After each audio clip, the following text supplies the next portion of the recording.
Moi, ma terre est dans ce village, mais j'habite dans le village ici.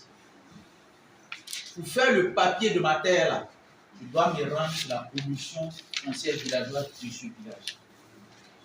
Où ma terre est là, c'est là-bas que je dois aller faire la demande. Donc, c'est comme ça que ça commence. Donc, vous allez dans le village, vous connaissez votre terre, vous faites la demande là-bas.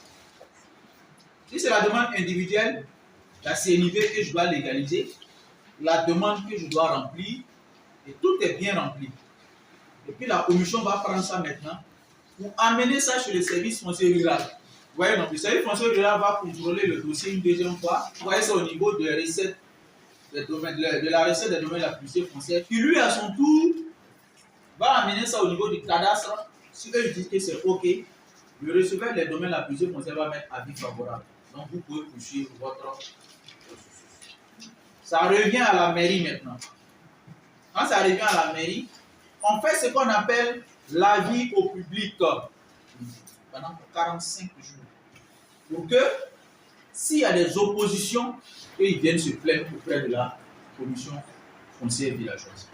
Quand c'est bon, pendant 45 jours, il n'y a pas de problème. Lui, il s'en va sur le terrain avec son GPS. On convoque les voisins, tous les voisins. La commission foncière vient avec ses représentants et on fait ce qu'on appelle la constatation publique et contradictoire. On va constater, on va délimiter. Voilà ce que vous payez. Ça, on appelle la notification publique. Et quand vous allez venir payer, il va établir votre attestation.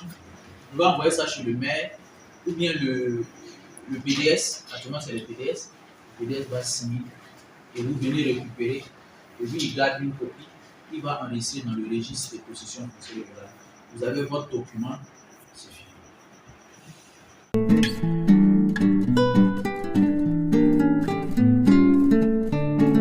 La partie où on a mis le patrimoine des particuliers là, c'est ça qui a gâté l'affaire aujourd'hui. Les gens vendent les terres comme ils veulent. Même l'État, même pour construire des universités, des écoles, sont obligés de négocier des terres avec des particuliers. C'est ce que Thomas Sankara avait évité en 1984. Il a dit que la terre appartient à l'État. Même un coutumier n'a pas de droit de propriété sur la terre. Et c'est ce qui est en train de revenir. Le Conseil des ministres a statué là-dessus. C'est pour éviter que les terres rurales soient accaparées. L'autre erreur qu'on a eu à faire au Burkina Faso, c'est le fait de dire que la terre est un bien et qu'il est ménage. La terre est juste le support qui nous permet de faire une activité pour pouvoir avoir de l'argent. Dans d'autres pays, c'est ce qu'on construit là, le bâtiment, l'immobilier, là, c'est dans ça qu'on gagne l'argent. La terre, tout le monde devait pouvoir avoir accès et le support.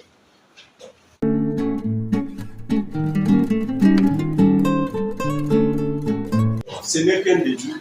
Nous avons un partenariat avec le laboratoire de citoyenneté. Nous allons encore insister pour que, peut-être spécifiquement sur des questions bien précises, ça a été un peu général, il y a des questions spécifiques, vous puissiez encore venir nous éclairer, les aider, parce que c'est maintenant ou jamais. C'est maintenant parce qu'ils doivent prendre des décisions. Il faut sécuriser les terrains des parents. S'il n'y en a pas, il faut voir comment l'acquérir. Et comment l'acquérir, vous l'avez montré. Et s'il l'acquiert aussi, comment il faut sécuriser. Merci beaucoup, M. Sango. Et que vraiment, on puisse se retrouver très bientôt. Merci à laboratoire.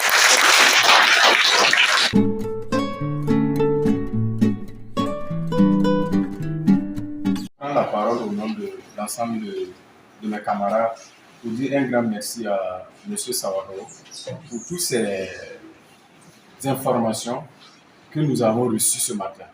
Nous sommes vraiment très fiers de connaître ces éléments et effectivement de nos jours, à la maison, il y a des terres, d'autres ont des terres, mais ce n'est pas sécurisé. À un moment à l'autre, on ne sait pas qui est qui.